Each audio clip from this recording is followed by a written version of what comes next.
I'll zoom in the post. Okay. So it's fine, you can show it to the camera. I'm leaving. So listen, thank you all for coming. It's wonderful to see this room as full as this. Just to begin in a way with some practical things, I first of all wanted to thank my own team, the Drawing Matter team.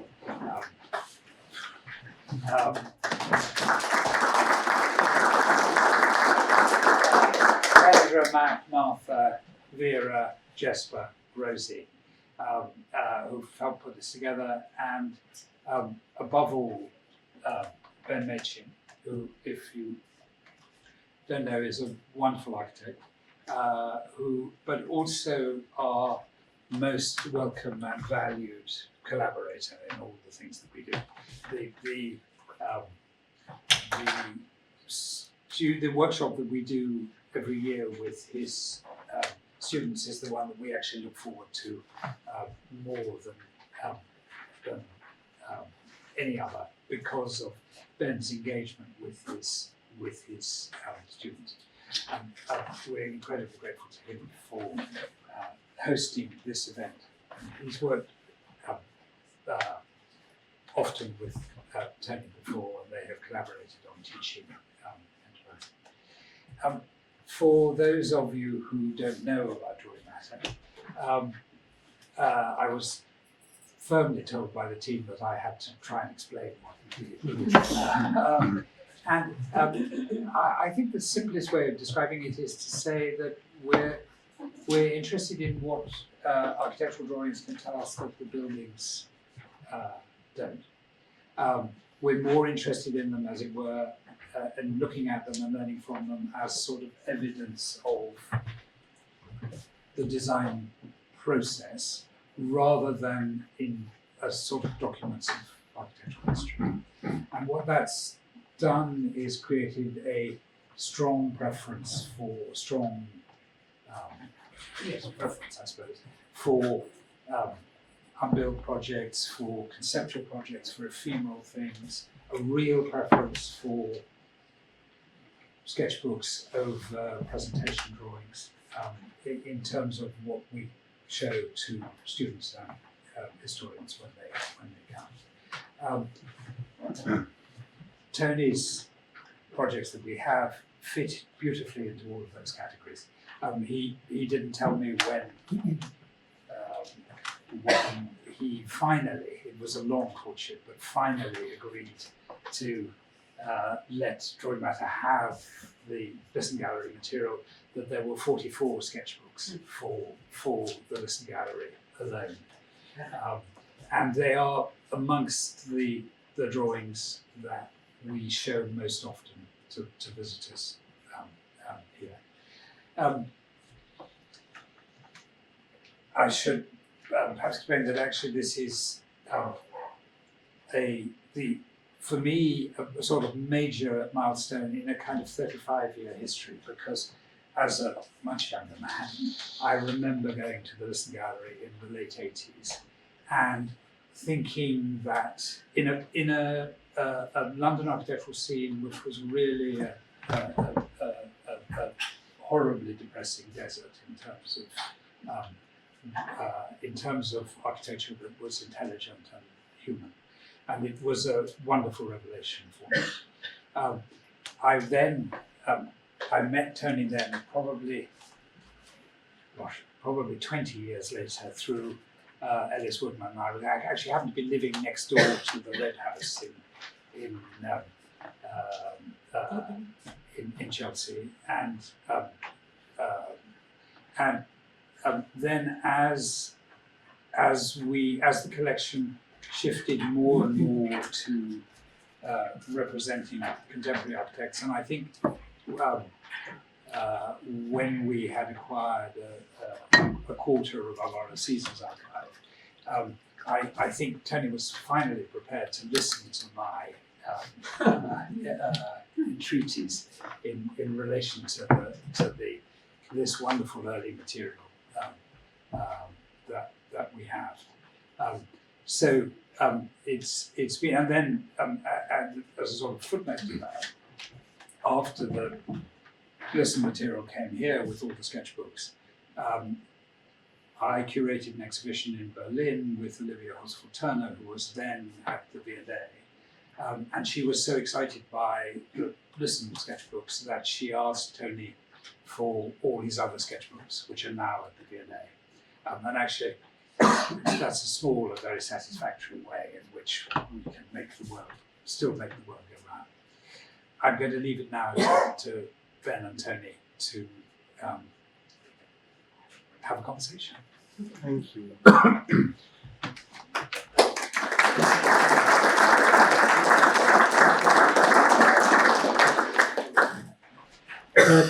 Thank you, Neil. To introduce this evening and to discuss our title, particularly, Everything I Saw Became Important. You can find the sketchbook with this noted within just adjacent to the screen. It's taken from Tony's own words. It's both, as I see it, a description, but also an instruction. It describes in my reading that Tony operates through an intense kind of attention to everyday life, where the ordinary is amplified. I also elected for this title in terms of how we might look tonight, slowly, carefully, looking at small things together. My ambition for this evening is for us to move through a handful of these drawings and images, not as a lecture or a chronology, but instead as fragments of thought and ways of seeing and thinking through drawing, and to hear from Tony about each. Thank you, Matt. I would, however, like to begin with a set of photographs. It's a survey, as I see it, that you made called Get Ready. This was made a year before you established your studio.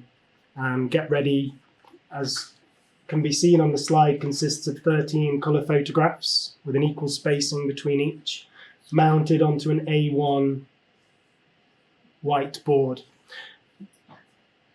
Together, they record Tony, his body, and the surroundings, and the small acts that take place between drawing the blinds and catching himself in the mirror as he leaves home.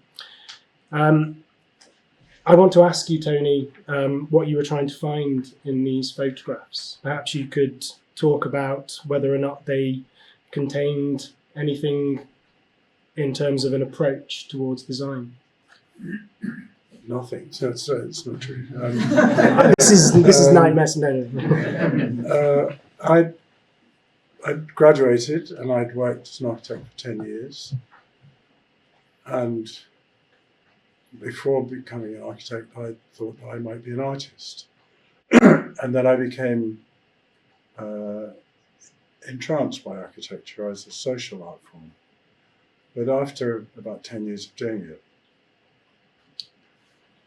architecture wasn't offering the kind of inquiry and expression that I was seeing in the visual arts. And I wondered if I would go back and study fine art.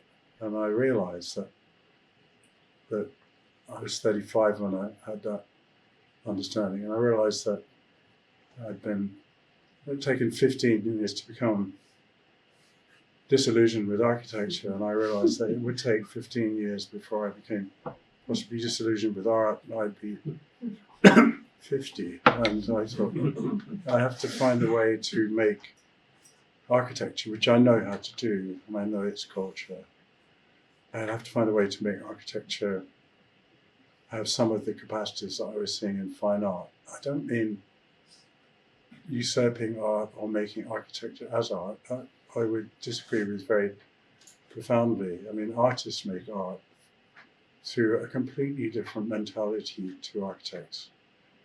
Architects work with use and buildability, keeping the rain out, getting it built, all those things which are very not part, maybe part of an artist's work, but not as distinctly.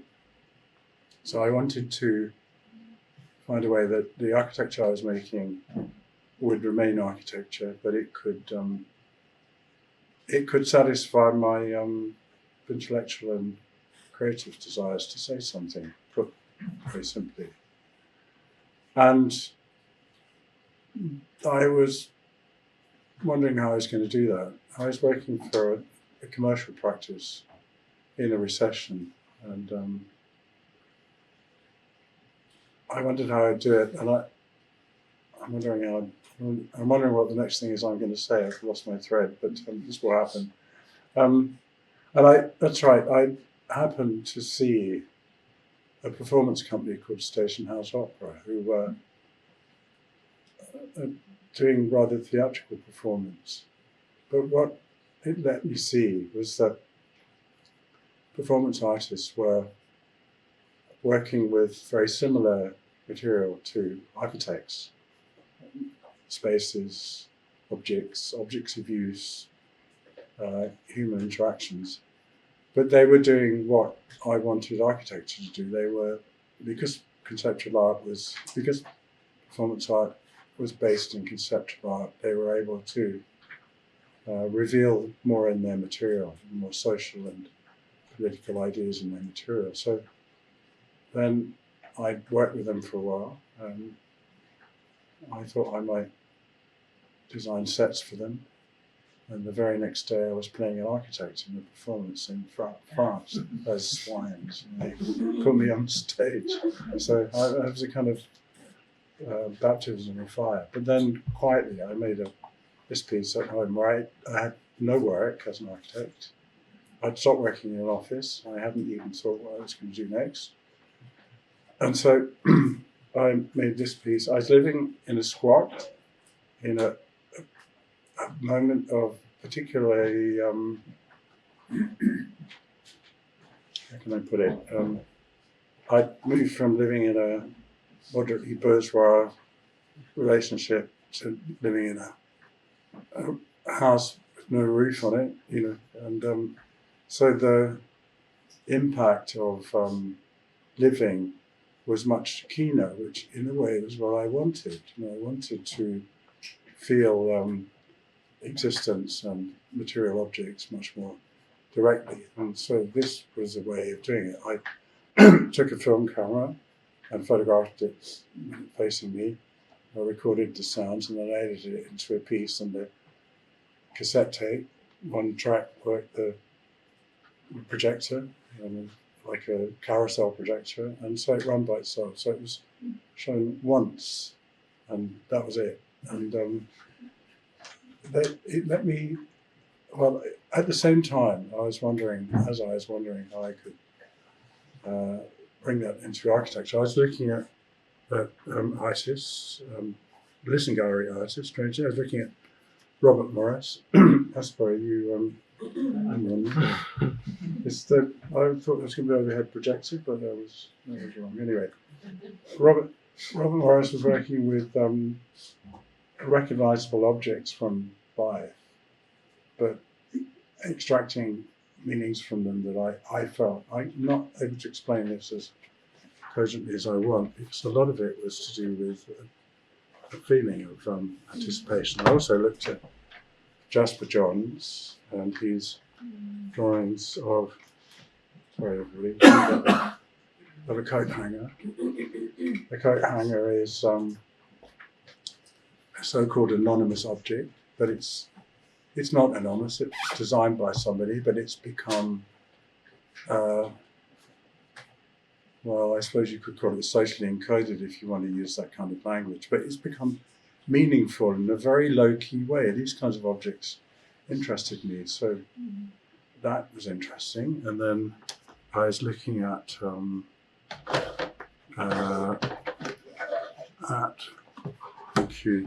Lee Friedlander's photographs, and along with Mark Pinlock, we were looking at these. I was seeing how he photographed this kind of collision of people and objects in the city, which architecture didn't have a place for this kind of thing. We make buildings and things happen in them, but we've gone away and we're designing something else. And then later, I made a photographic work called London, which is in this book, which sorry, that book, and it was a series of photographs and a text, which is inscrutable. I know it's a bit small, but I found I could say things about the facades of those houses. How, for example, the bay window did something to the street and projected a sense of how you should behave next to it. So there were social codes and things like that I could read in buildings. And although the sash window was made by builders' rules of thumb, in a way they were about the same height and width as a human being. So there was some, well, reading or fantasy, what you will, of how ordinary architecture, non-architecture, ordinary building had lots and lots of meaning, and that let me think about how I could make a building. I made a building for Listen Gallery. Nicholas Logsdale very spontaneously appointed me, and he asked me if I'd look at a big building in Clerkenwell, and I said, I think it's too big for you. And then he went away, and he called me and said, there's another building I'd like you to look at. And I thought, I will not screw up this time. so I said, I looked at it. It was a tiny tobacconist shop with a yard at the back. And I thought, what can we do with this? And I said, well, I'm sure we could do something. Young Anish Kapoor was there, and I looked at it. He was appalled by it and walked away. And I thought, here's something. And Nicholas bought more and more land at the back. And eventually we got the first gallery, which has this certain character. And then he bought more land, and then we built the building, which is more well known. And within that, from that sensibility that I described, working through the sketchbooks, which were a way of finding out the kind of architecture that I wanted to make that did the things that I've described, I got the architecture I wanted to make. And I made a key decision in the first Listen Gallery that, having looked at lots of gallery designers, very good gallery designers like John Pawson, their work was too close to art. And I didn't want that. I didn't want to make, I wanted to keep architecture being architecture. So I looked at simple things that occur in building, a door, flush door, frame, metalwork for the front, which you might see in a motor showroom, all of those things which came from really well-known building elements. And I used that as a way of making an environment for looking at art. So that's how I got to Listen Gallery, from where I started. Interestingly, we have Get Ready paired with the original audio over to the side, which will be open for the weekend. And we also have behind us some of the images from Station House Opera. But I think, for me, Get Ready develops a way of seeing and noticing that I'd like to talk about a little more. If we go to the next slide, Tony, and we can zoom in on this. I just wanted to show the original artifact first, because as part of my own curiosity towards the early drawings, I was digging in the drawing matter collection, and I came across a folder.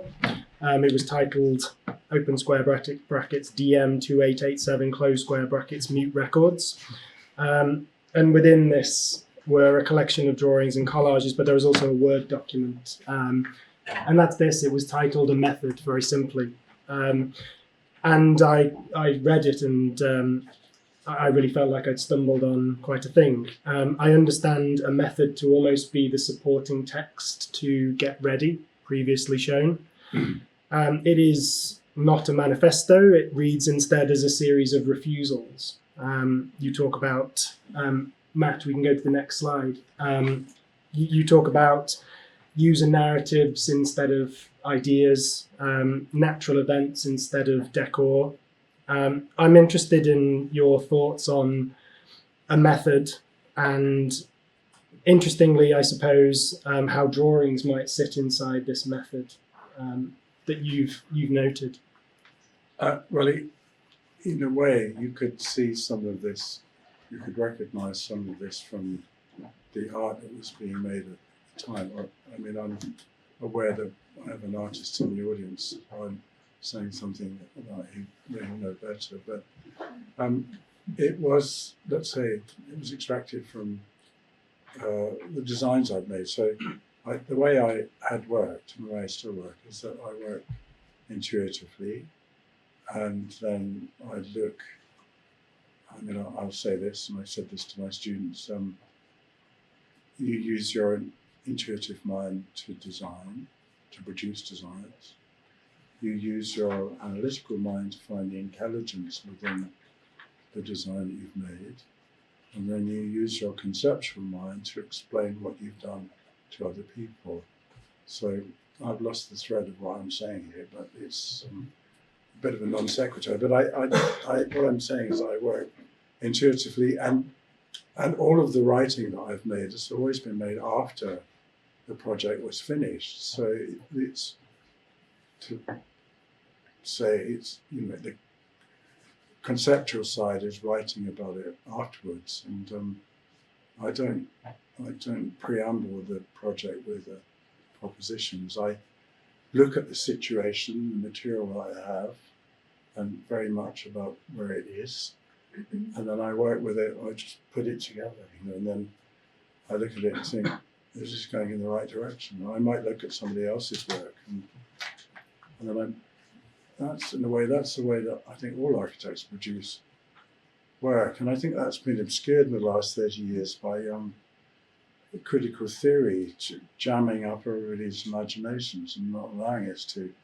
do what we naturally do, which is to, through our sense of observation and form making, to make architecture which appeals to people and adds to the visual culture of our times. So I'm sort of I'm not anti-theory. Theory is good, but not a priori. You do it, you know. And everybody in this room who's an architect knows that to be true in their experience. So these are sort of post hoc. I'd made some buildings, and then I extracted statements from them. And so it's cheeky to call it a method. I mean, it's propositional in a way. And I was writing this book. I got a publishing offer for this book. And I realized I had no drawings and no writing. I could nothing. You know? So I sat down and wrote, and I'd never written before. And a lot of what I wrote was still current in my mind. And all the drawings that you see, I did it over a painful period, just drawing like crazy. And then I published my first book. So almost everything is post hoc. You know, the foundational activity is designing something, realizing a building. So the methods may be useful for other people. And a lot of it would be very difficult to do now. You know, as you get older and make buildings that really have to work, you have a different. There would be a different set of methods, I think. Like, can you build it? Or, how much does it cost? Or those kinds of things, which are fundamental to actually delivering. So I'm not denying this. I'm just denying it. But as a device for teaching, particularly, I think substitute for architectural ideas, narratives of the users. is a really useful device when teaching architecture and form making, as you say. There is an attitude of refusal. I don't know if you wanted to say something more about that particularly.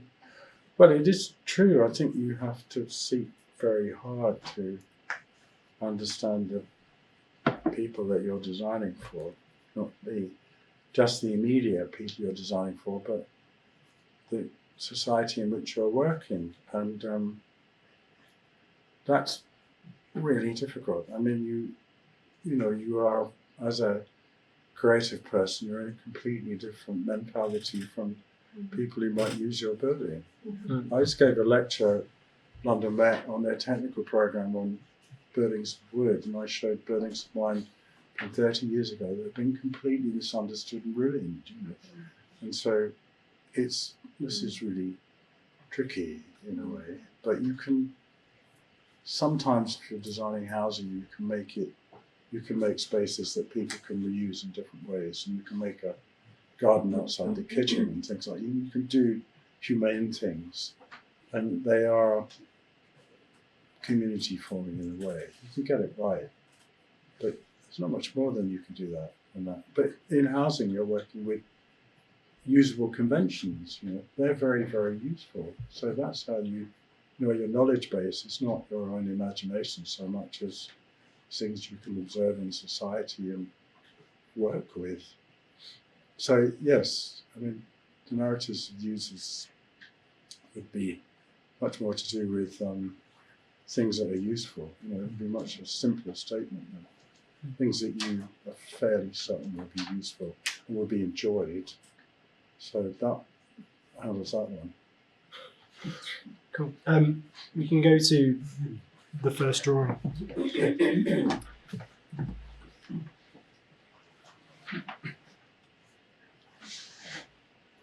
So for me, this way of thinking, and you talked particularly about noticing and observation. We've shown a couple of artefacts that I think rhyme with that.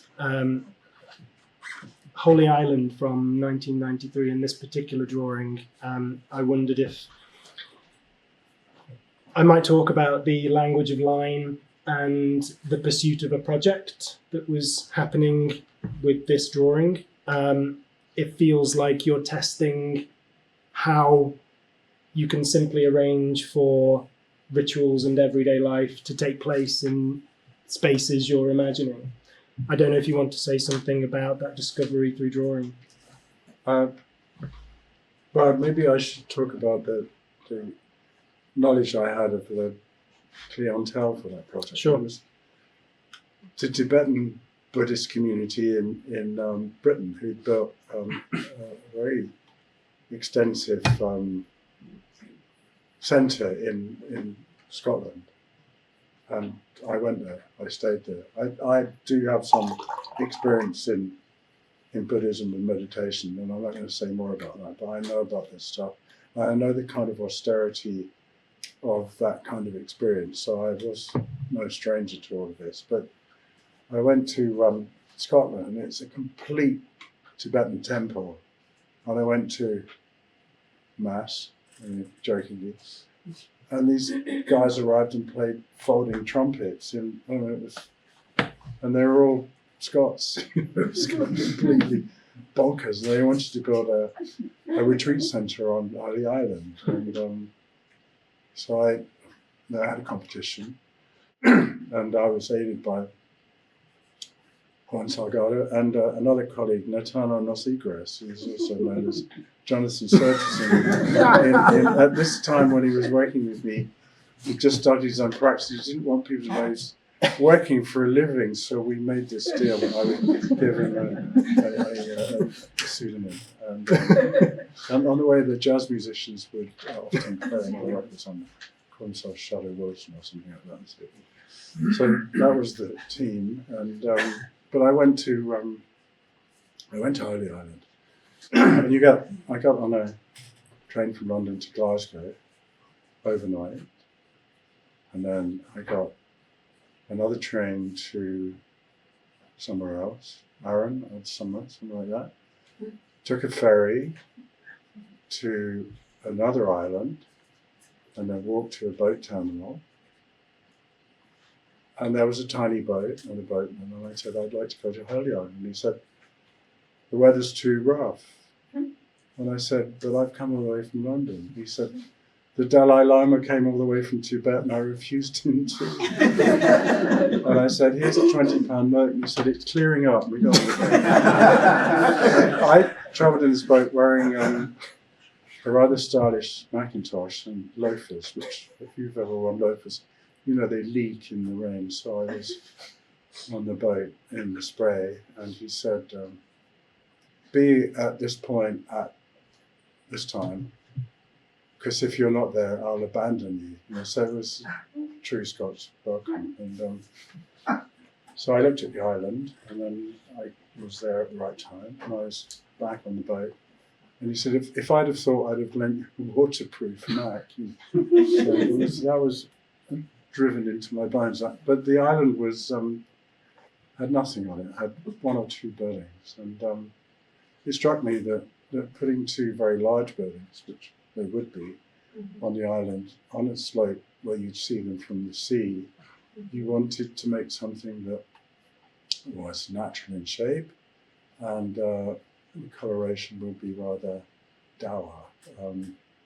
Just an aside, the competition was won by somebody from Richard Rogers' office with a steel and glass scheme. So, even Buddhists let you down, even King let you down, and then they didn't build it. So, I don't know. What can you do?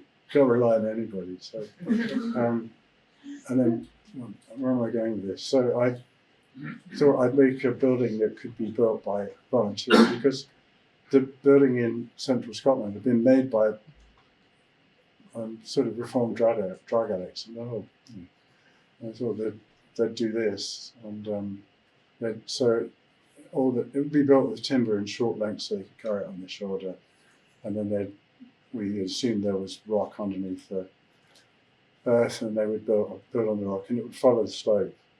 But in a inadvertent way, what I did is I created two buildings with the same form, but they were different, and they would be shaped by the terrain on which they were. And one was for men and one was for women, so there was a certain story in there. And then I came home and did another competition and didn't win that. So that's the story. I might just prod you a little to talk to the drawing, if Yeah. I may, What? and just ask maybe. My curiosity is whether or not this relates in terms of drawing to find form or drawing to find an experience. You have people doing things in these drawings with the fragile lines enclosing space around them. Yeah. And I suppose I'm interested, your mind at this time and making this drawing, what you might have been, your ambitions for making this drawing. Well, I started very pragmatically. I mean, I laid out the spaces on the site and in the right order. It was that simple. So the building at the front would face the sea, and then as you went away from them, it get more and more quiet. And then I drew what I imagined, and it became lively. That's how it worked. And some of my students here will recognise this methodology where I start with really dull stuff, brief, and a sight, and I guess they imagine, what is this? And gradually they realise that their architecture will come from that factual knowledge, rather than beginning with imagination. You start with looking at what you've got, and that's how I did this. We can go to the next slide, Matt, thank you. So, I suppose if you noted yourself, particularly that Holy Island drawing following the territory, the topography, if you were testing a method at the scale of a territory, this next drawing brings that scale right down to the most intimate scale, a door. The notebook object is also intimate, small enough to carry anywhere. And throughout your notebooks, the drawings are accompanied by notes, scribbles, words. Here you write polite/serene and rude, which already feel like categories rhyming with a method. You've previously written about the relationship, you've even brought it up this evening already regarding performance, your making of objects, and artists like Robert Morris and Jasper Johns being references. Importantly, I see Get Ready living in this sketch, the idea of performance and objects. I wonder if you'd like to say something even to this drawing in that ilk. Well, it started to look at off-the-shelf doors, a flush panel door, what the hinges would look like, what the frame would look like, what was the expressive capacity of a very well-known object. I'm not going to say an ordinary object, a very well-known object, which usually kind of melts into the background and says nothing. But based on what I'd said earlier of my interest in let's say, the way that ordinary objects, chair I'm sitting on, this table, especially ones which have been repeated and changed slightly, the way that they acquire certain meanings, not powerful meanings, but kind of daily meanings. You know what a chair looks like, and it's that capacity of non-architectural objects, objects that haven't been turned into architecturally expressive objects, that I wanted to capture. And just to say again what I said about the listen, I wanted to make the building from architecture, not art forms. And so this was what I was looking for a way to do that, using the kind of objects that I've described, which have got lots and lots of very low-key meaning, kind of almost indiscernible meaning, but they did have meaning. So to note, I'm remembering it from what you said, that you can take an object like that, which is very mild, and it can be offensively done. And if the hinges project very far and the handle's uncomfortable, it's one thing. If it's well done and discreet, it's another thing. So the expressive capacity in those objects was up to me in a way. I draw the line, as I've said, between Get Ready, Station House Opera, your lived experience, looking at objects and performance experience, and it just feels like turning the page onto this particular drawing is it stacked in parallel lines for me with that experience that you had, thinking about the choreography of a human walking through that door and their experience.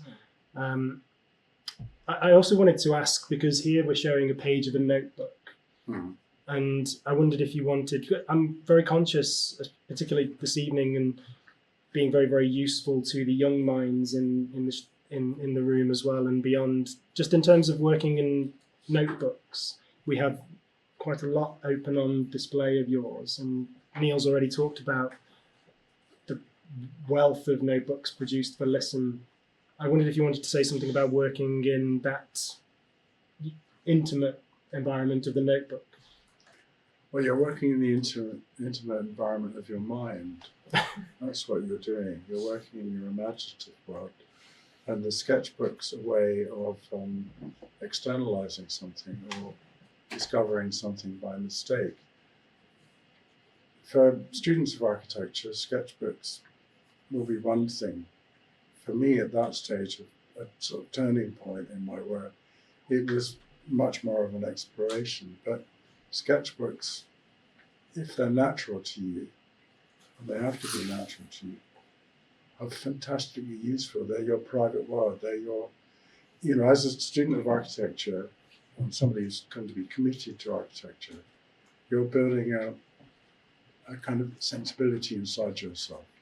You don't quite know what it is. In fact, you never quite know what it is.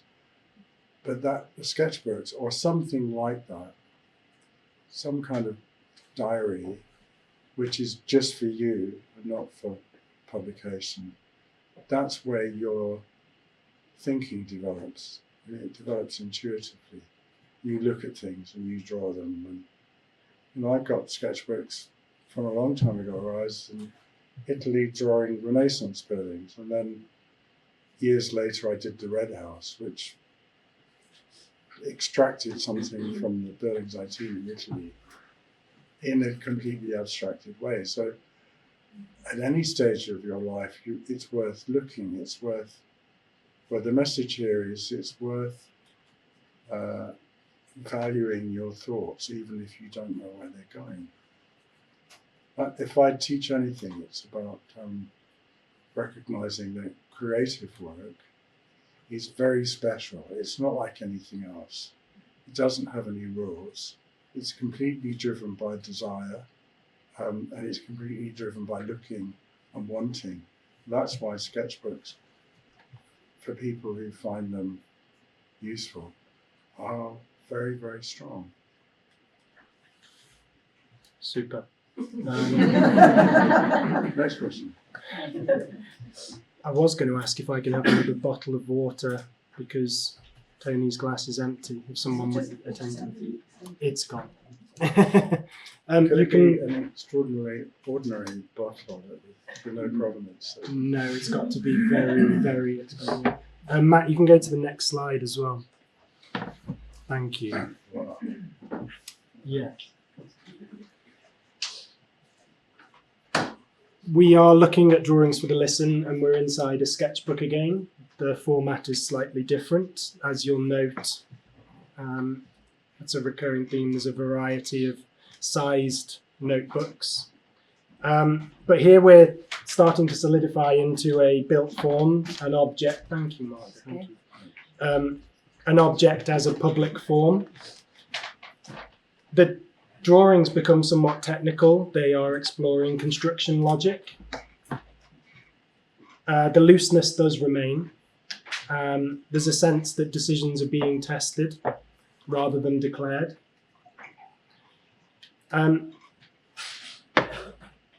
They're grappling with thickness and junctions and proportion and light.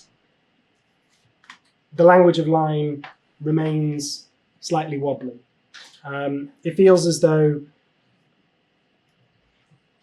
that same shaping of the door has been, that directness has been started to appear in the whole building here.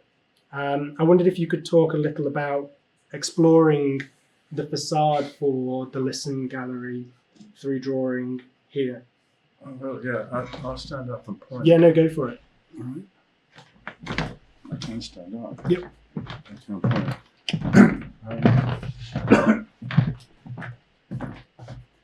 The facade didn't look like this in the beginning. And there was a discussion with the artists, and Richard Deacon said that windows behind sculpture, maybe I've got this wrong, he thought they were interrupted. You know Richard Deacon, I know you know Richard Deacon. I was just relying on you to stand in for Richard. Anyway, that especially at night, window figures were problematic in a way, and that also they pictorialize the view. And in a kind of moment of inspiration, I said, well, let's just have glass. Now, I recently gave a lecture on Peter Selson, who made a wonderful couture house in Stockholm, which has an entirely glass facade. I can't remember if I drew on that. I might have done, but so I knew this. I knew what I would do here, and I knew there would be a door. There's a door up to the upper level, and I knew that that would sort of define the size of that, and I'd divide that in the middle. Then I knew there'd be a staircase window, So this would be divided into two in a different way, so that looked compositionally very interesting. And then this bit, I didn't know what to do with it. I knew it wanted it to be solid, but it needed to have a window in it. And I asked lots of people to come and advise. And I learned something from that, which is that it doesn't work. Because everybody says, well, you have two windows on, you know. You have to do it by yourself. You can't take advice. And so then I said, I'll have a window here.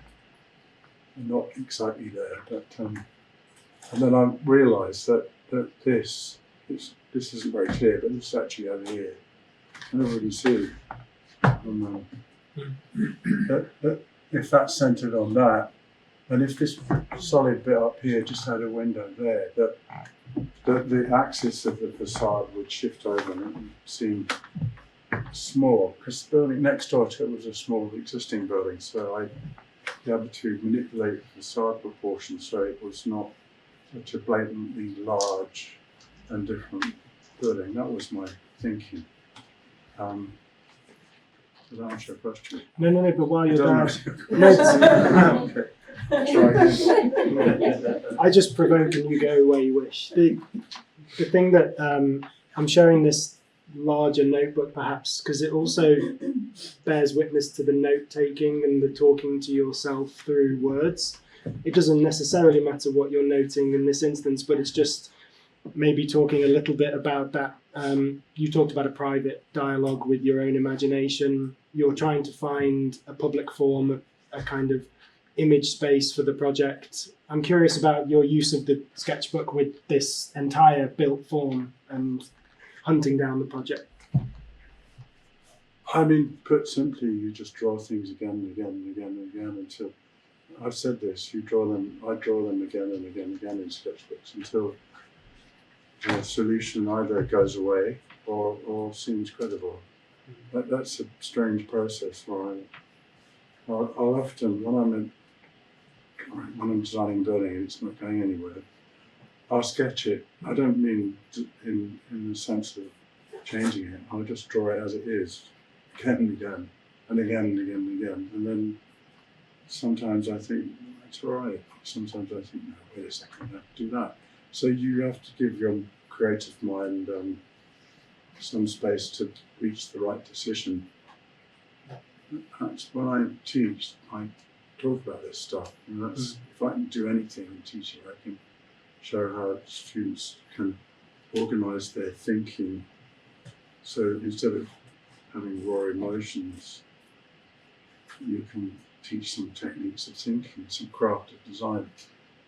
And that came from doing this, you know, just drawing again and again and again.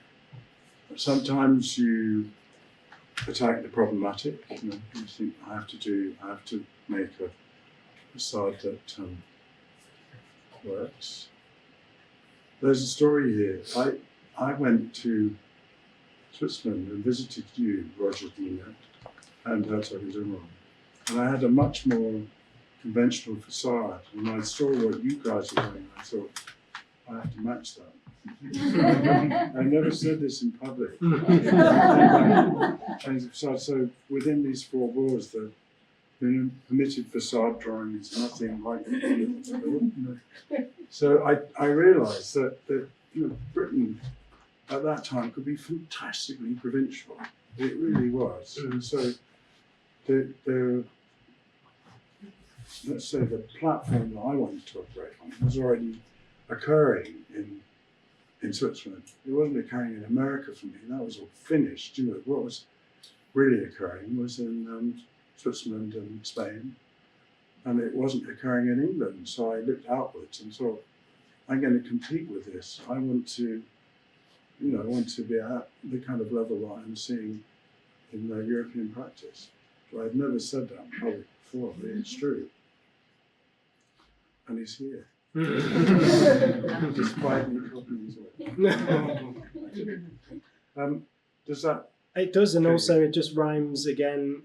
I'm drawing the line now, but this noticing the visit that you made, consciously noticing and taking, I know you talked about it as a post hoc, the substitute for design, copying things that already work well and modifying them.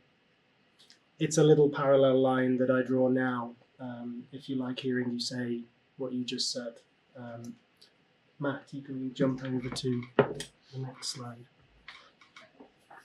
It's okay, there's only 2 more. Oh, it's fine. I hope we had a kind of discussion. Of course, I'm departing from everything we discussed.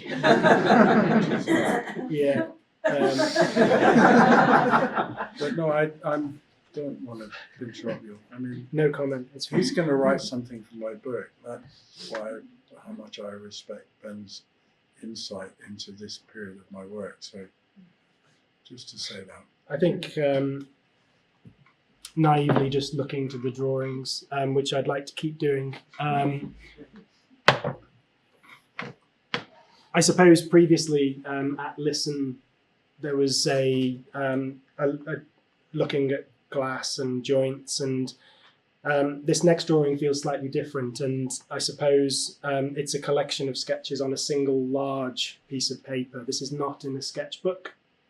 It's on the wall over there. The language of line is somewhat more deliberate, somewhat more defined. It's quite spare, and it's very consistent. I feel there's a kind of knowing going on at this point, perhaps. I refer to the sketch at the bottom left in particular, though, the figure looking through a wall of glass towards another figure, half a story higher up. It feels almost as though the picture plane itself has taken a step back and is watching the building being used. There's a real kind of you in drawing having a sort of, there's a fourth wall moment of asking the figure what they're feeling inside the drawing. I sense quite a discovery of experience in this. I wonder if you could talk about what's happening here. This is clearly later in the process, perhaps. Well, these drawings would have originated in a sketchbook, and then in order to publish, I redrew them, and in a way I redrew them to understand more of what I wanted. And it was about how lighting fits in the soffit of an art gallery, which are like spots on interrupted objects in a field of vision. So how could you arrange them so that the rectangular form was discontinuous, so you weakened it, and the air conditioning unit was a flat. So it was to make a ceiling that wasn't beautifully considered. It was carefully considered and in a way presented itself as a technical object. So it didn't, the architecture, again to say this, the architecture didn't stray into architectural embellishment. It presented itself as a rather weak space. When I make art spaces, my policy is that the art space can look rather weak without art in it, as long as it looks fantastic with art in it, But that's not to relinquish responsibility for the design of a room for art. And the gallery that we made, excuse me, in Denmark has quite decorated ceilings. And my argument for them is that each ceiling is slightly different. That they're in the periphery of your vision, and these small details invigorate a sense of the place. But the room is there to be a place for art to shine. The architecture is there to stop the gallery from simply being a series of surfaces without it becoming a piece of architecture. So it's a concentrated activity. And not many people get it when you do it. But that's what I do. That's what I think art spaces should be. I look at a lot of art spaces and they're just over-designed, and they shouldn't be. It should be about a place where people walk in and think, I can interpret this in a different way. If you can get the space where each artist will do something different with it, then you've succeeded, I think. And the art looks terrific. That's what that was all about. It also makes me just want to probe a little more on the bottom left, because this experience of, it's quite uncanny.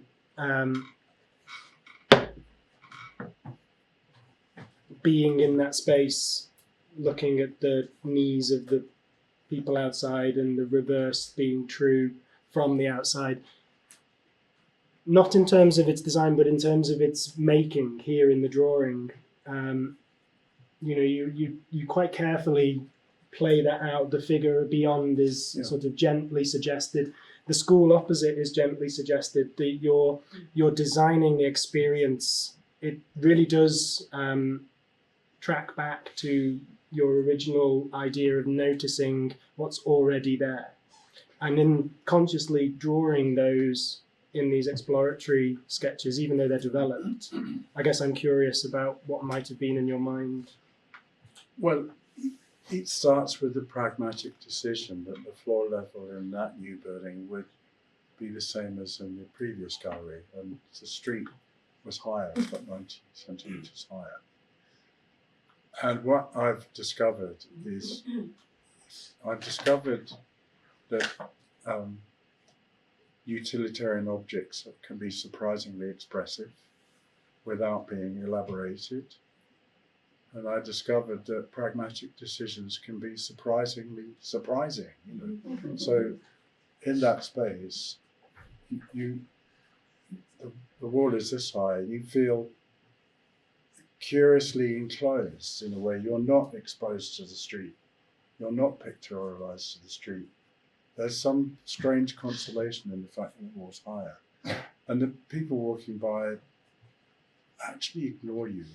It's very interesting how, or if they look in over the heads of the cognoscenti. We're all down here and they're up there. So there's, by chance, that a lot of good things came from that pragmatic decision. And when I teach, I try to get pragmatic decisions understood as this is a bit highfalutin, but in the way that Duchamp understood chance to produce new forms and new experiences, which I agree with. Pragmatic decisions can often be very different from architecture. It's unexpectedly productive, and that's what happened here. And it also changed the proportions of the front. The size, height of the window on the ground floor is more or less the same as the height of the window in the first floor, but the gallery's bigger, so there's a kind of, you can figure it out when you're in there. I remember seeing Dan Graham exhibition at the Listen, and I wrote an article about it. In fact, one I wrote an article about was in Camden Arts Centre, and I was in this pavilion that Dan had made, and it was lightly reflective glass, so you could see through it, you could see reflections. And somebody in another gallery over there was reflected over here. It was like an uncanny experiment in physics where you knew it had a realistic basis. It wasn't an illusion, and I realized something, that architecture has this capacity, if you let it happen, if you recognize that chance and pragmatism have tremendous poetic power. And often you don't realize fully that you have a strong intuition that it will, and then you build the building and you realize what you've done. It does work that way.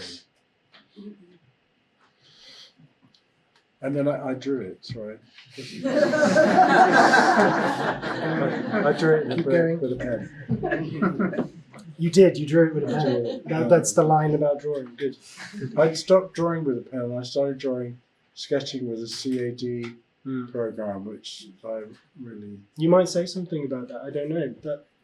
That's also. No, I want to stay on track for you because No, forget that.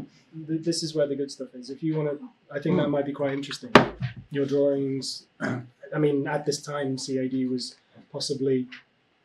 Well, it was later than this. When CAD was invented, I realised I could sketch using a CAD program, and I could get the lines to be parallel, not parallel, and I could put colour tone on, and I could print it as a PDF, and I'd keep it forever. It was like a miracle.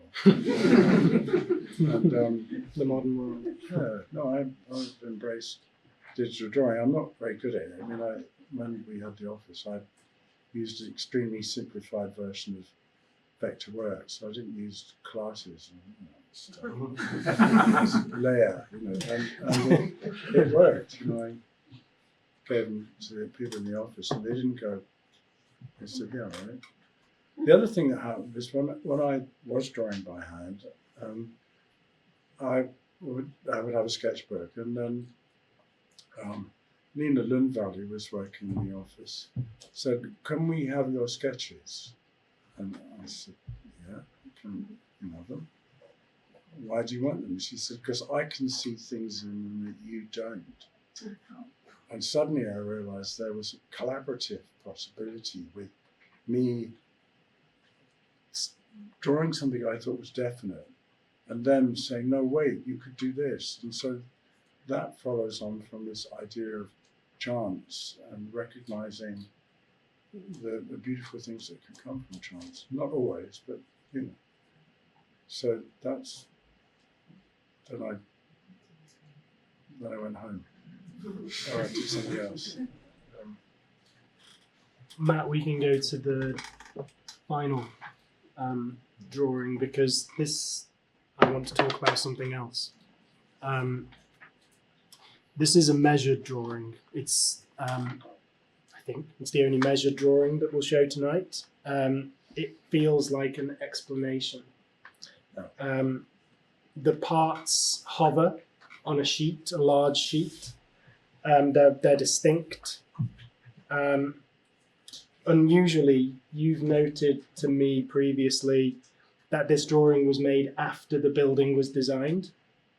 Yeah. Which means it's not a working drawing. It's not a drawing made for discovery, perhaps. It's something closer to a reflection, thinking back through a design. Would you like to say something about the nature of this drawing as explanatory? It was made for publication in a way. It was, but drawing and redrawing schemes is I actually am very uncertain about what I've done, and often when the facade of the Listen Gallery was revealed, I thought it was a terrible mistake. It takes me a long time to recognise that the value of what I've done. Other people need to say it. So I often redraw just to reassure myself I've got it right. I mean, it's madness, that, and sometimes just to enjoy drawing something that's fixed, that's been built, and I enjoy. Well, I like that kind of projection. I like a drawing that says lots of things very simply. I mean, it's good to draw as an architect. It's that out of all of the drawing you might do, this kind of drawing is most satisfying because the project is completed or it can be built, and you enjoy it. You savor it. I mean, when I look at this drawing and the original is out, the large piece of paper, it really does feel like you're sort of butchering it for study. It's laid out on the block due to the drawing regulations, and it feels like just go with me on this. It feels like butterflies when they get pinned to a board for scientific study. It's a way of looking again, but in a very, very different way. It feels like, I thought it was calm and nice. You would like it. yeah, my language is perhaps in a different way No, then, it's- but the keep going. nature of, it's the nature of the kind of entomological process of pinning something to a wall to study it after the event. The butterflies are dead, the drawing, the design is done. You're sort of looking at this project by way of reflection, and I'm kind of interested in your take on that, or not. It's Well, I okay. thought that people, having visited the gallery and visiting a building and walking through it, is an experience that doesn't tell you how the parts connect. I thought this drawing would show how the parts connected, would show the architectural intelligence behind it all and things like that. So it was a gift in a way. That was the hope. What you know is that the buildings you make, the drawings you make, it's not for you to say how they should be interpreted. All objects made by creative endeavour are massively open to interpretation. That's their beauty in a way. So if you see it in a different way, that's okay.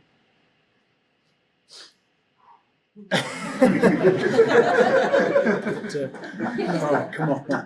Good. And you do well. I'm trying to be well behaved. No, I don't want you well behaved. I want you useful. And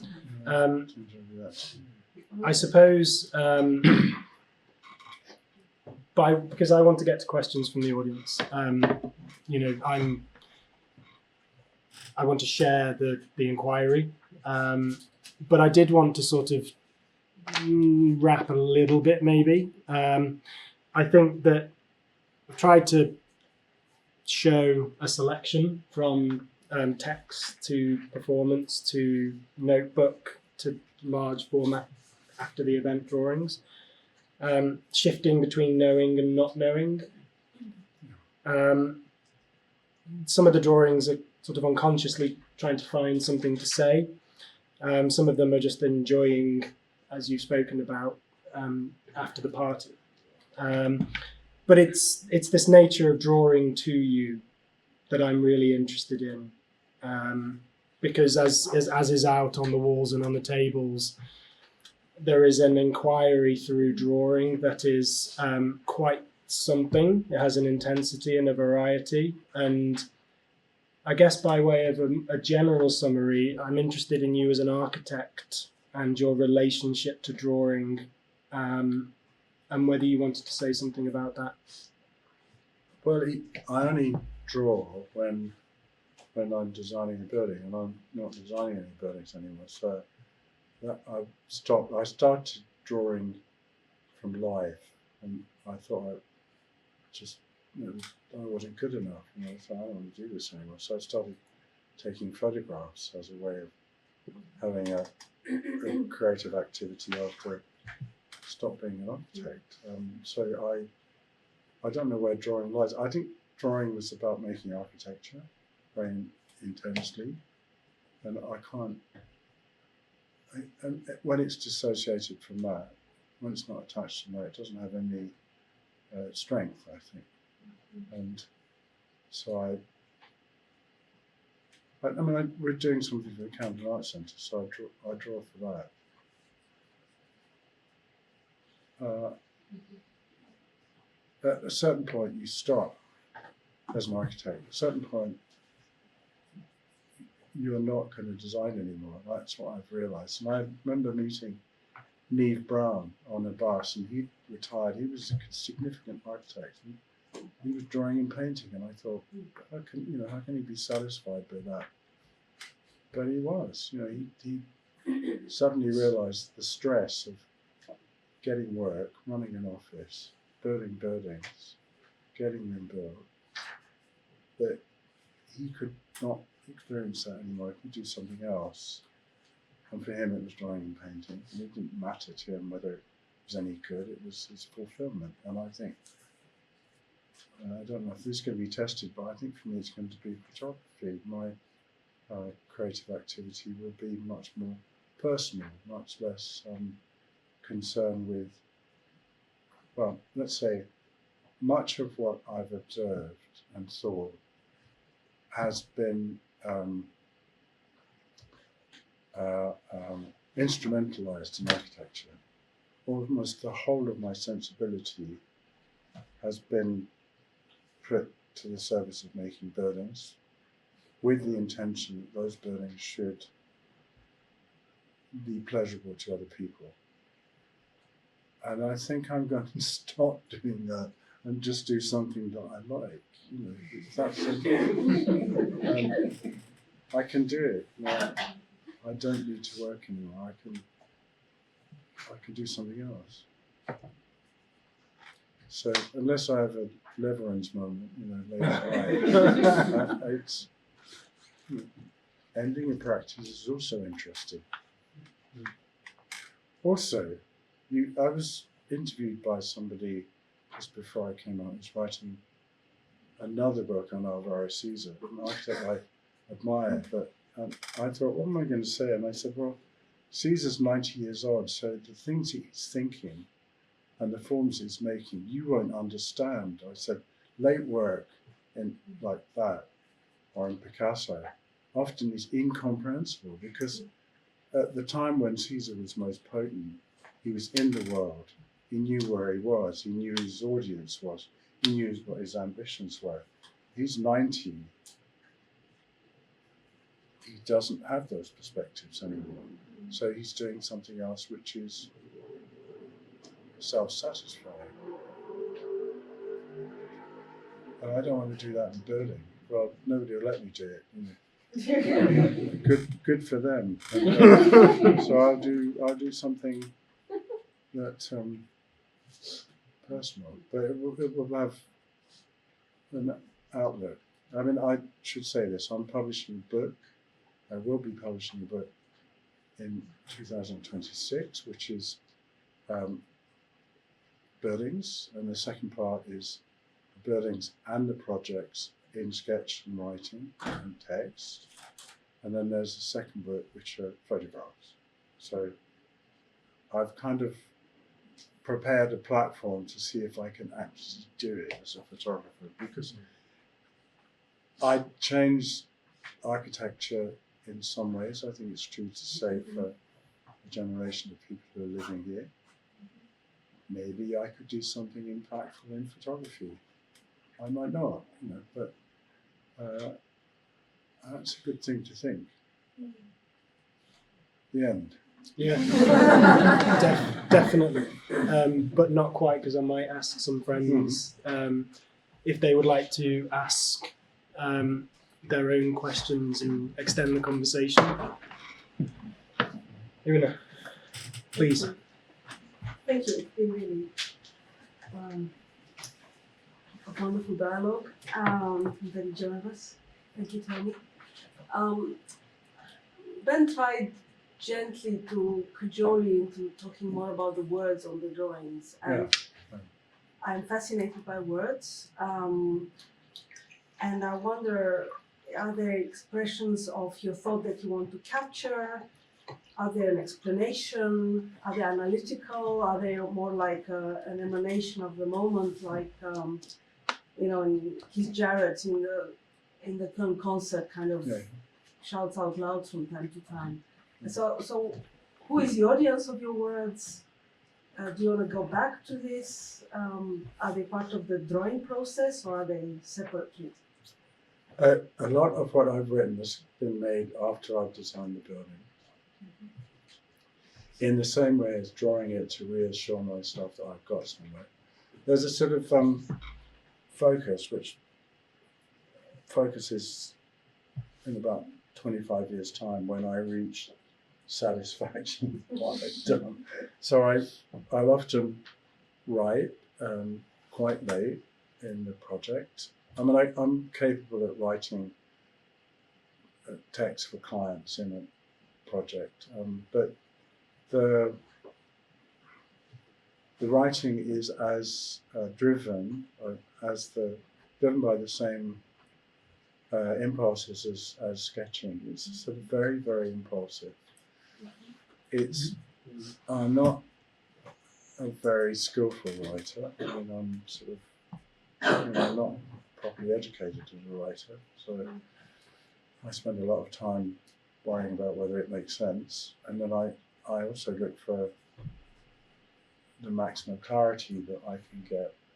So I'll often write something and rewrite it, as you know, in the book that I'm publishing.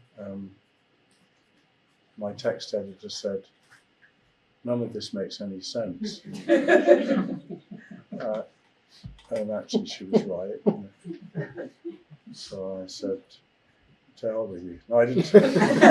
I rewrote it. And I published a book of writing, which you know. And I can't remember if I said this in the introduction. I maybe took it out. I said that the simple proposition was to put texts together in their chronologically as they were written. And then when I started to look at them, I thought, no, wait a second, the arguments are not clear. And sometimes things were stripped back to just their title. That's how I used it. And I rewrote stuff, I constantly rewrite. It's interesting, I was with my publisher for Birkhauser, who was wonderful, Robert Steiger. I was at dinner at his house, and his wife was a professor of literature, and they had an upper floor that's completely full of books. I mean, just completely full of books. And they had a book of W.H. Auden's poetry. I like W.H. Auden very much. And I said, could I read something? And he said, only if you read slowly. God bless him. So I read this poem, I think it was in memory of W.B. Yeats. And I got to the end, the bit that I liked most, and Auden had rewritten it. And I thought, everybody's doing it, there's no escape. So in a way in a modest way, I try to present some architectural knowledge, some findings of what I've done, not in a way that is too persuasive. I mean, the writer that that I like is Alan Colquhoun, who, in a very old school way, understood architecture writing to be sort of hypothetical in a way, and that he wrote in such a way that you could be amazed by it and critical of it, but you learn something. And Alan's intellectually much more developed than I am, but I tried to write from my experience of what I've understood as a designer. I tried to write in such a way that people might get something from it, and it might. That's one of the motivations.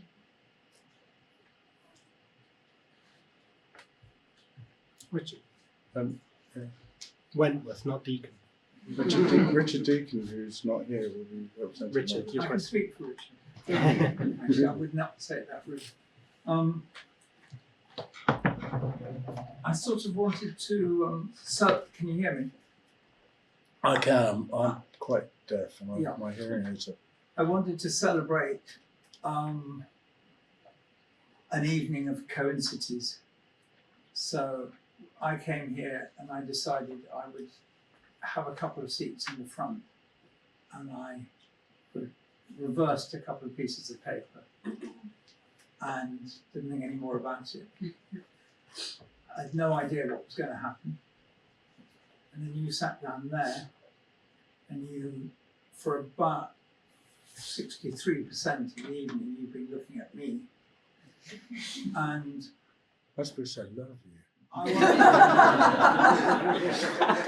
Nobody must know. well, in our new affair, in a way, I think that's a metaphor for everything you've been talking about. I think you've incredibly generous, pretty vulnerable, and I think most of the time you've been talking about happenstance, and I think this conversation wouldn't have risen if I sat over there or wherever, unless you got a different kind of chair. And I barely draw, but the thing I suppose I wanted to suggest was that isn't the point of drawing is that it's never wrong, and it's full of, by definition, it's full of mistakes because it can be another way. But the trouble with made things, built things, is that they pretty much are the way they are. Yes. So you go into any space, or you step off a pavement, or the entire condition of being on the planet is that you're flesh and blood and you're negotiating all this stuff, which for the greater part is fixed, and some of it is fixed by professionals. Could you speak about anything in either of the galleries which you would describe as that makes you, particularly when you go there, where you feel anxious because you think they are a mistake? I can honestly say no. I think they are successful. I visited with a group of students from East London, and it's a very good space. I mean, from what I see, you're an artist, you may see it differently, but it's very satisfying, but also very satisfying for people to visit it. You know, so it's a two-way thing. It's great for hanging paintings, but it's also great to be in. Just to be clear, I wasn't being tricksy, and I've made shows in all the spaces, and it is they are a real pleasure to work in. But there is a step in what I think should be called Listen North. It's one step, which just a physical change of height, which always creates agony in me. Not physical, in the mind. But which part of the building is that? It's when you're coming quite near to the reception desk, to the gallerina zone. Yeah. Anyway, it's not. I just wanted to be clear that I wasn't. I'm not being picky. I'm not being picky. No, it's fine. But what is interesting is that we've all got these. We've got these things about where we live. I spent the afternoon snagging, so I kind of maybe I'm a bit like that tonight. But how weird that is about something where your muscle memory is wrong, or you know, everything you've talked about, what I've really liked about the way you've talked is that you've talked about, you know, there's a couple of knees here, neither of them are mine. You might take your hands off from them. Anyway, In this day and age. I know, we can do more later. Okay. I mean, all buildings have imperfections, you know, and sometimes great designers like Sarsing, make a proposition in the Film Academy where he uses panel construction. I think the scale is wrong for him, and so sometimes, and you know, I've done that. You make buildings where there's a governing proposition, and you wish you hadn't done it. So it does happen. Yeah. Thank you. Okay. Further questions? Adrian, please. Could I just go back to Irina's question, because I think she was asking about something slightly different to your answer. I thought so too. She was asking for Sorry, it does happen. text on the drawings. You answered in terms of the freestanding text that you have written subsequently to designing buildings. But the texts on the drawings in the sketchbook, are we to understand that those were written at the time that the sketches were Yes, made, they were. and so they are prior to the buildings existing? Yes, yeah, exactly. Well, they are in themselves, as I agree with Irina, very interesting. They're often very witty. And they have a kind of levity about them that's not apparent in the drawings. Yeah. And this sort of play between the two is, I think, it's unusual, it's interesting. That's true. I'm sorry I didn't answer your question. I often don't answer your question. True. Well, just to say something about that, a long time ago, I saw a lecture by Alvaro Caesar, and I prepared a question in my mind very carefully, and I stood up and raised the question. Clearly, it wasn't a question that Caesar could make sense of. So he answered another question that was his mind rather brilliantly. What he said, I started quite a long discussion about how I saw in the swimming pool some kind of critical understanding of how Portugal will sometimes, unfortunately, build industrial stuff in natural landscapes. And he said, when I was young, I confused architecture with nature, but I don't anymore. Okay, Alvaro. I think it will happen. But it's a very fair point that the text in the sketchbooks is absolutely different, because it's much more spontaneous and much more unguarded, because I didn't imagine that sketchbooks would be made public. So there were moments where I was thoroughly fed up with the project and I'd write it. Or I saw something funny, I would write that. And then it's out in public, you're kind of exposed. Yeah. So I hope I did answer that question. We got that. Thank you. Yeah. Just on that, I've spent the day going through basically every sketchbook that's out at the moment. And there are some points at which you just write scribble, scribble, scribble, scribble, scribble. Did I write And that? there's this sense, like, when I first started at Drawing Master, I think I got obsessed with the Caesar drawings of his hand, which feel like this crutch in a creative process. I don't know whether it is. I'm sure lots of people know about it. But it feels like this moment of like trying to work out what is in your head before it comes. Yes, off. yeah. And just talking about that idea of redrawing and redrawing, like this instinctive draw in hand when there's not something in the mind. Like, what can you talk a bit about that? That's not really a question. Well, no, it's a good point. I think from what you're saying that the words that I wrote in the sketchbook were where the sketch wasn't saying enough, the words were saying something too. Sometimes in the early sketchbooks there are propositions about what I might do next, so they're quite serious decisions. Sometimes they're just you're on your own, you're drawing in a sketchbook and you write to hell with it or something like that, or something more really terrible.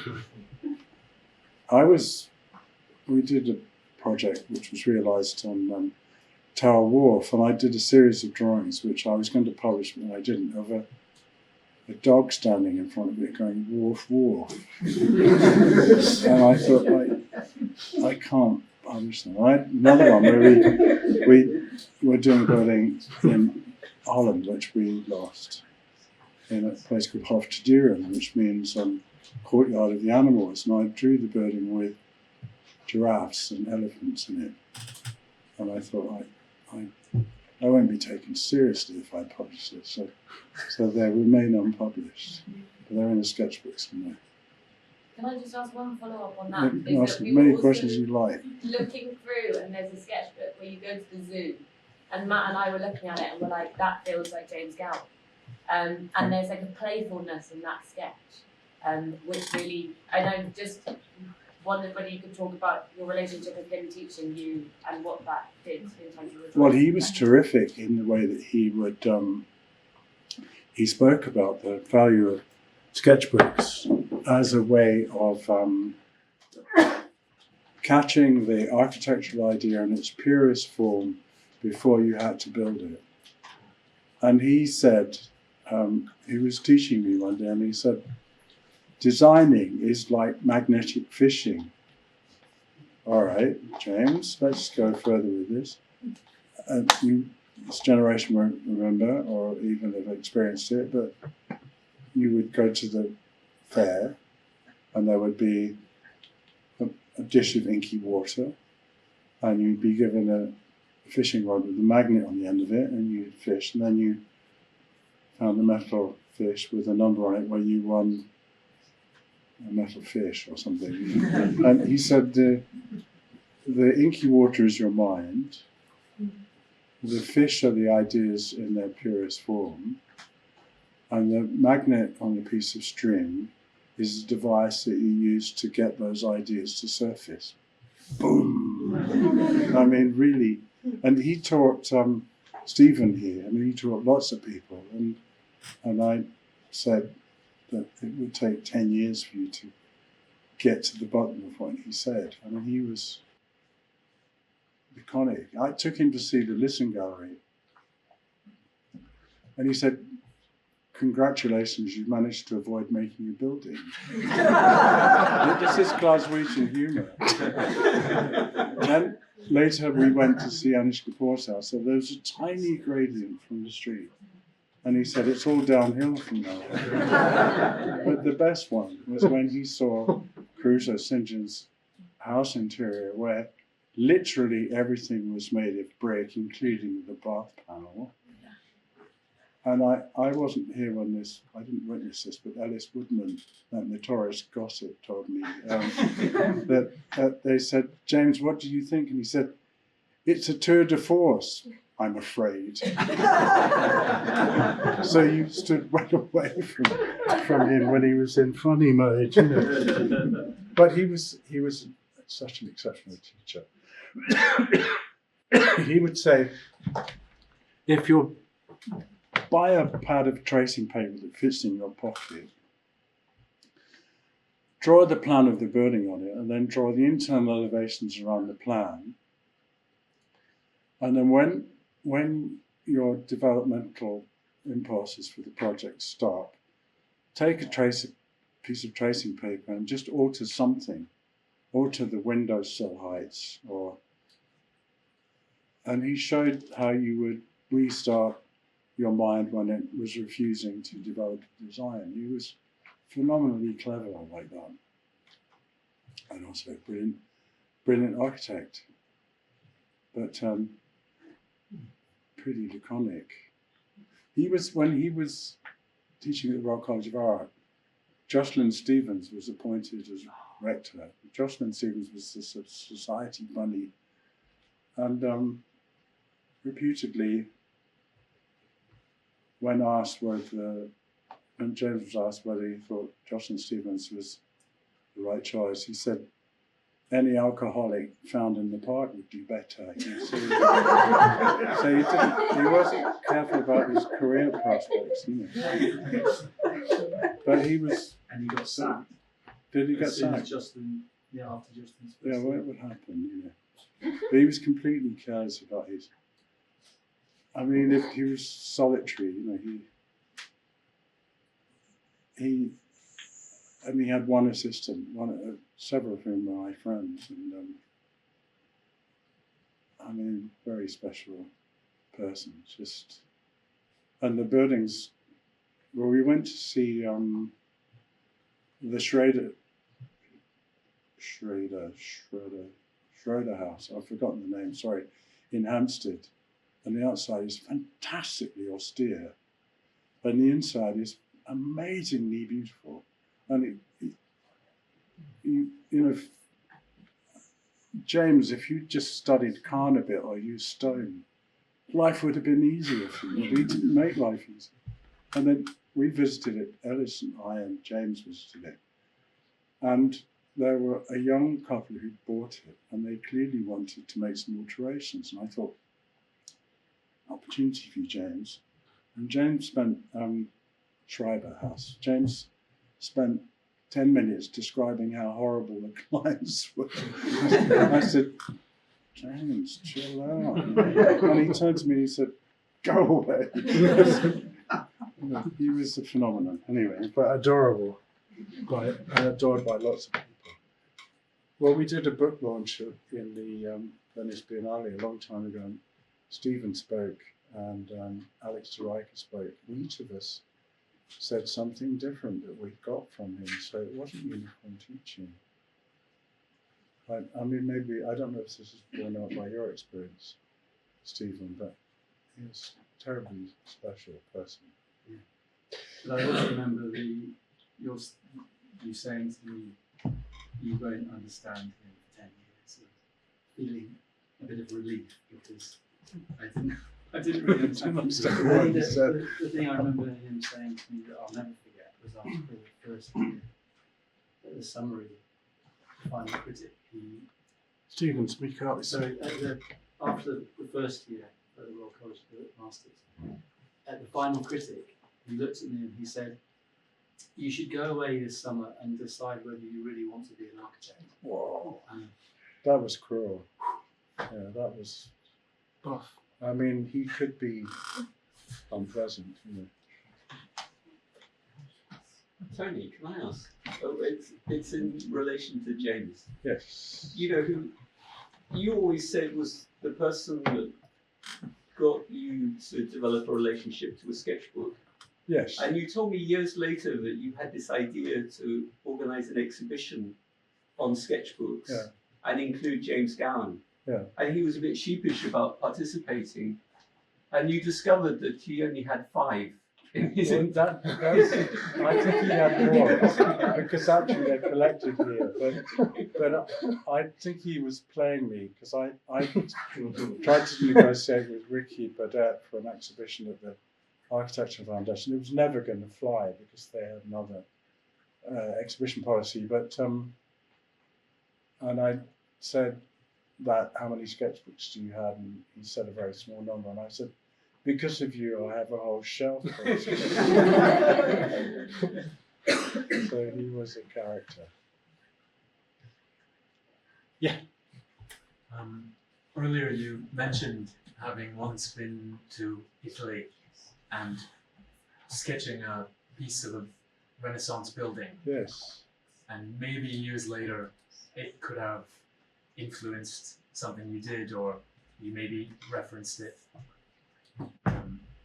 I wonder if young designers, architects now are less inclined or less quick to sketch and sketch observations. Maybe that's in a world of technology and CAD, it's not the first tool anymore. If you were to be sending off a group of 18-year-old architects, students, into the city, what would you tell them to look for? Tricky. And if I can really be cheeky, I'd say, in a world of now architectural grandeur and ego and scale, how would you maybe draw their eye to the more mundane or the more ordinary, like the wear on the floor under where you're sitting, or a door at Listen? I would expect to prepare my mind to say what they might look at by explaining the buildings to them. I think it's very unreasonable to, in my experience, to have an undergraduate student notice things. I think you have to teach people how to notice things. And so you might say, why don't you look at, we're looking at a Nash Terrace. We're looking at Robert Adams' remnant of the building in the, just opposite the Shadows. Yeah, got it. And look at the depths, and then you'd have to get them to feel it was a good thing to do. You know, so it'd be a lot. Well, you can't just say, draw it, and it'll be good for you. I mean, it doesn't work that way anymore. When I'm teaching, I'll often say, what you're doing, you might want to look at the Villa Maria by Alto. When students drawing a plan and it doesn't live for them, and I'll say, look at the Villa Maria. Look, it may not be what you want, but here's a gorgeous and developed interior. Sketching, I don't know. I mean, Ben's probably better at better at it than I am. And the answer to answer the other question about what will people in your generation make of sketching, I don't really understand your sensibility. I mean, I teach people in an age group, but I'm very aware that I don't know what your interests are and your experience. So I try to develop techniques that are communicable and give shape to the feelings of a young group of people. So if I were to send people into a city, it would have to be in quite a structured way, otherwise they don't have the experience to know how to look. Because when you are more developed, when you've made buildings and looked at buildings, you're much more focused about what you want to see. You don't see everything, you only see what you want to see. As a designer, you're always thinking, what can I do with that? That's mine now, you know. Now, in answer to the question of,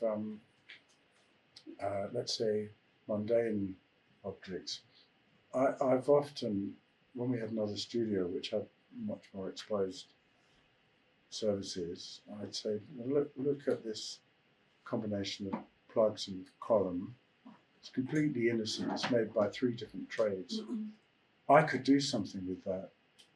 Just keep noticing things in the world that are either put there with purpose or have occurred by accident.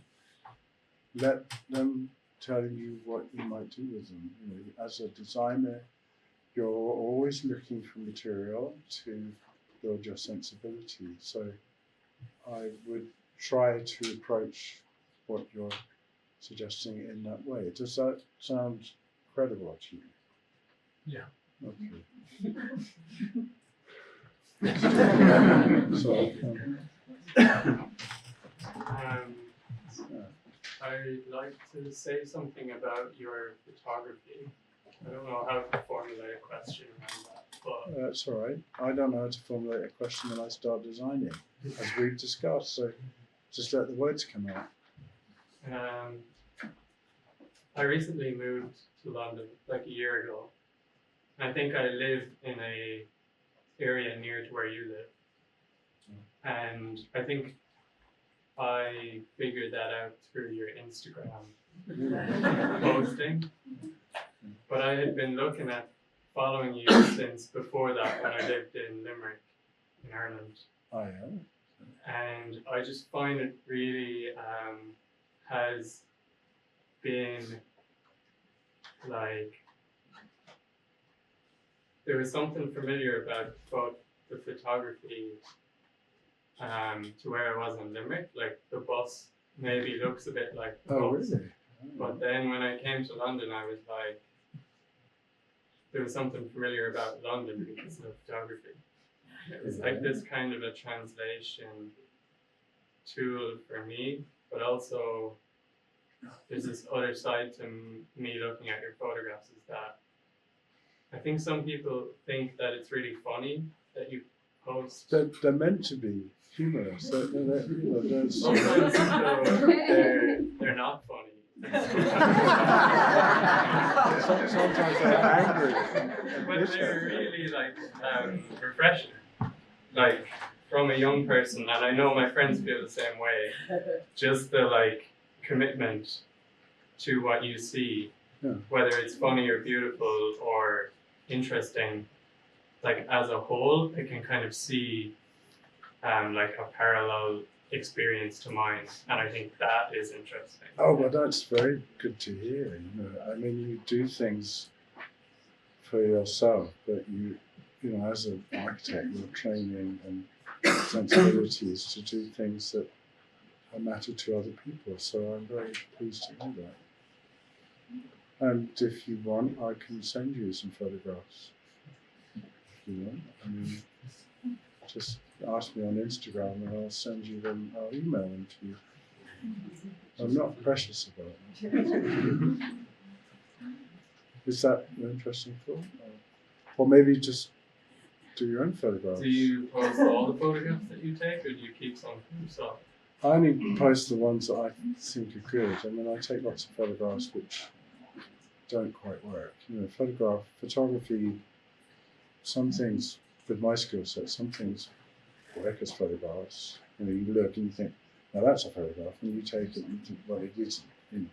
And other things work automatically, like the railway bridge in Kentish Town. When you look down on the rails, it's kind of wonderful. It's full of stuff happening.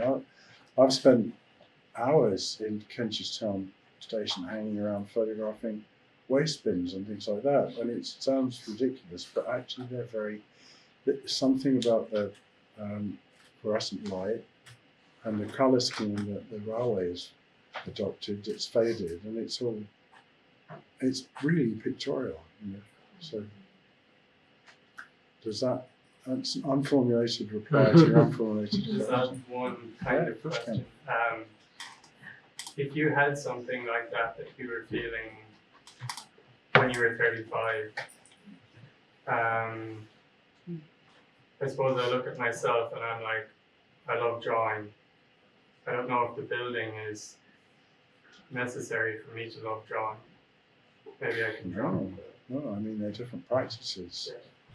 And you may put them to work for building, or you might just draw because it's necessary for you. I mean, photographs are necessary for me.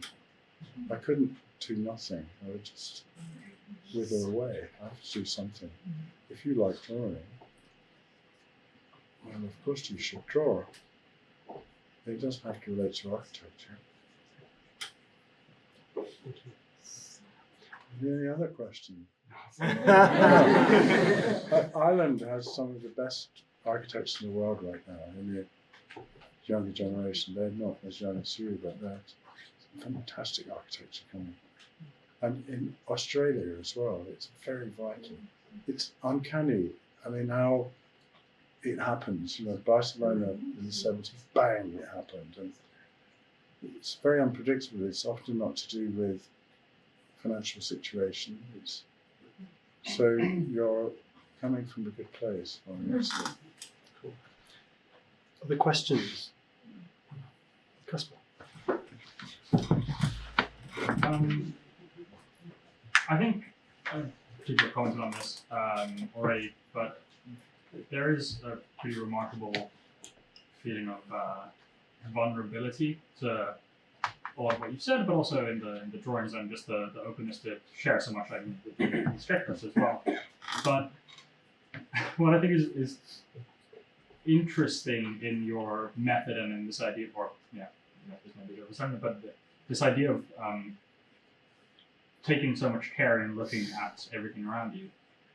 I feel like I can also see a sense of frustration in that, and I think I can, recognize that there is this feeling of like if you work in architecture, sometimes it's a very unforgiving medium sometimes.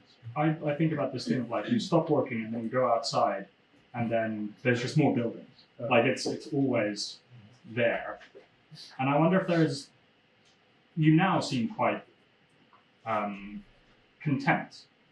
In a nice way. Don't stop doing architecture. I recommend it. What do you think that is? Do you think that happened kind of through your work or despite of it? No, we ran out of projects and we had to close. It's really simple.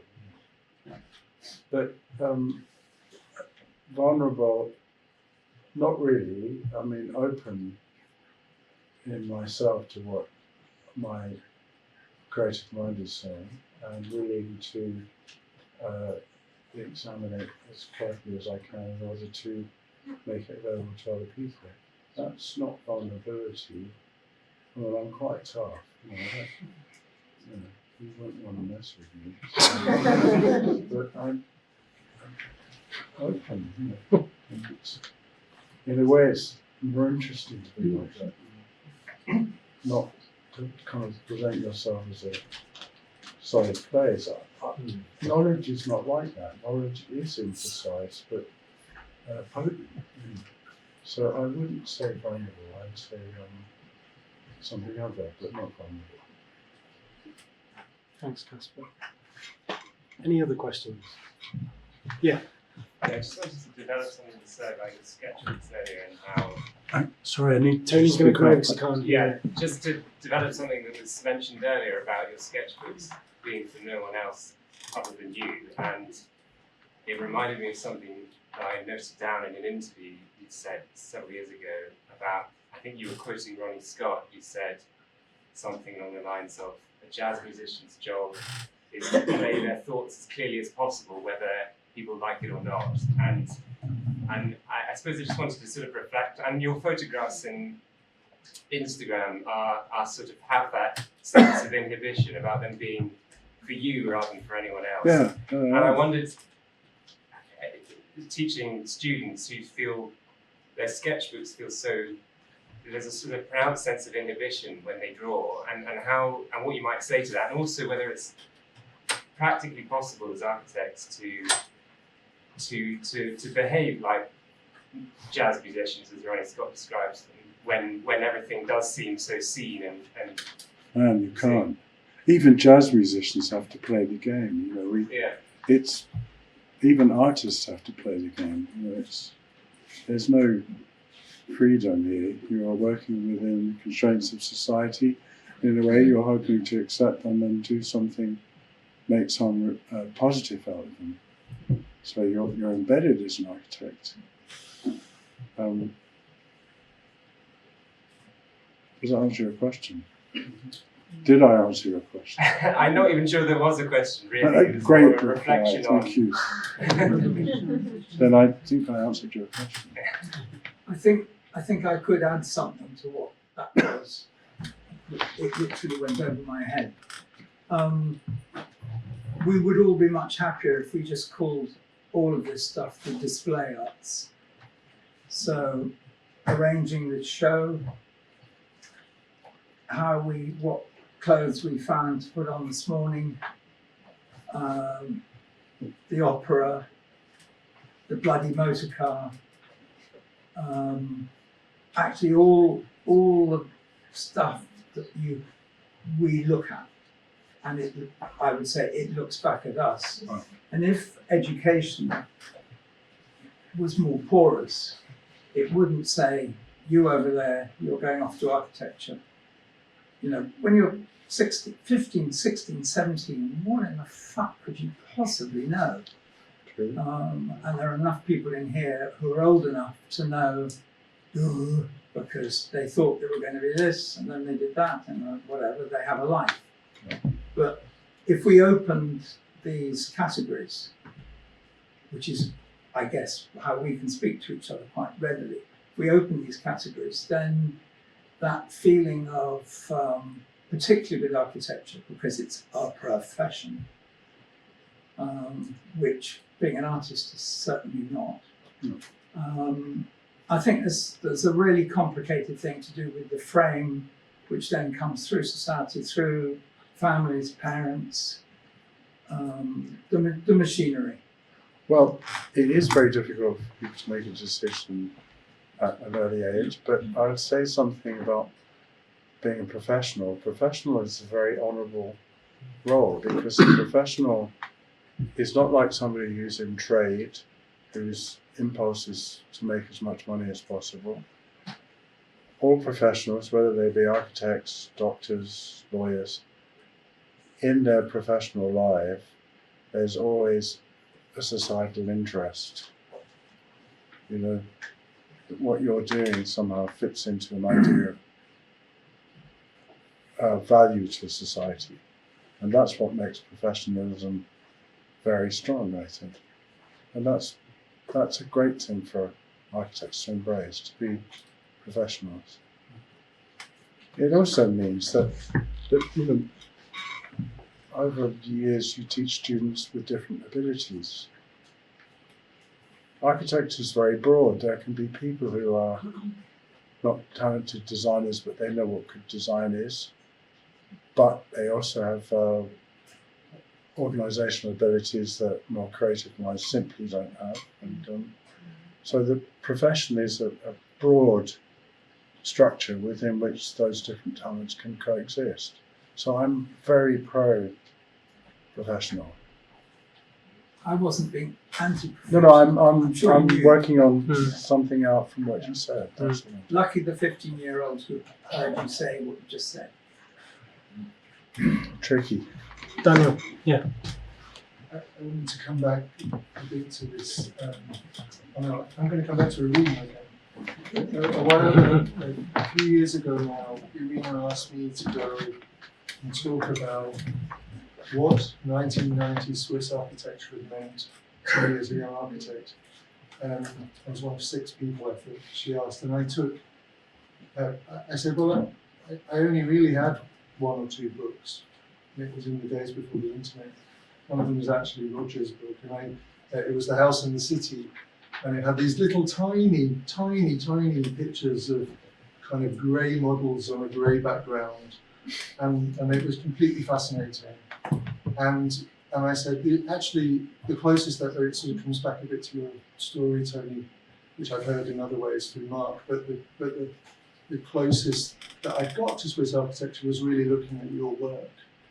And I suppose I just want to draw a parallel between those two things, that somehow your sketches or the drawings you made, and even those CAD drawings, the ones where you look like you turned AccuDraw off and everything's slightly loose, they get translated into the architecture, and the architecture has a kind of enigmatic quality or a tenderness in it that seems to exist in the sketches, and somehow you manage to carry through. And I think it also exists in a different way in Roger's work. And I want to, we now work in an age where things are so finite so quickly. I wondered if you could talk a bit about how this sort of holding on to the enigmatic, the kind of sense of the open, that exists partly in the space within the drawings, because they're often quite fragmentary, also partly in the way that even the perspective of the drawings kind of tends to open up in a way, and those things still seem to be present in the buildings quite often, certainly in those early buildings. I wondered if you could talk about that translation process. I think you recognise as a designer that there are certain qualities in what you're designing, and you don't communicate them to your client. It's for you to make those decisions. When you're working for a client, you satisfy their need, but there are architectural discussions you don't need to have with them, and you shouldn't have. You give them something, and if it's good, over the years they discover how good it is. So the architectural content and ambition is what we do. Nobody wants it. It's not part of a contract. That's what makes architecture very important. Sometimes it's not appreciated, but often it is. I think I'm asking about something else, though, as is the theme of this evening, which is, like if you're, if I also teach, and people are very quickly somewhere in a BIM model, or they're somewhere in a sort of SketchUp model, or whatever it is that they happen to be doing, and they're in the immediacy of the image on the internet, and there's a kind of imaginative space that exists in the sketches, and as I say, for me, existed in these kind of grey, almost indiscernible images in that book, together with some text actually, but that left enough space for your own imagination. And it seems to me there's a kind of lyrical quality that comes through into the buildings out of that process. And maybe this is a statement, not a question. I was sort of wondering, maybe I'm asking, what happens in between? Like what was happening in between you making these sketches and the kind of process of getting from those sketches to the building that allows you to walk in the Listen Gallery. And I think it's incredibly precise in many ways, but there's also a sort of openness in it, which feels still like the drawings. And I wondered I wondered what was happening in between. I can do that, and I'm not being mysterious. I try to say as much as I can, but it's a talent I have, and I don't know what it is. And people find comfort and pleasure in the buildings I do. I don't know exactly how I do it, but I can do it. It's like cooking. You cook, and people like the food, and you don't quite know how you do it. But certain things you can't vocalise, and it's not you don't want to, you just can't. It exists somewhere that's not accessible to you. So I can't pass that on to you as much as I'd like to. Keep trying. We should stop. I Yeah. think. That's I'm exhausted by no. That is a good place to start. My closing remark is a bit of housekeeping, which is that the exhibition is going to be gently manipulated this evening, and then will be out for the weekend, Saturday and Sunday. And you're obviously all welcome to come. It's open door to come and study the drawings in greater detail. Perhaps my thanks goes to Tony for sitting down and having this conversation about the drawings. And thank you to you very much for coming also. And thank you for your questions, for expanding it a little bit. Good night.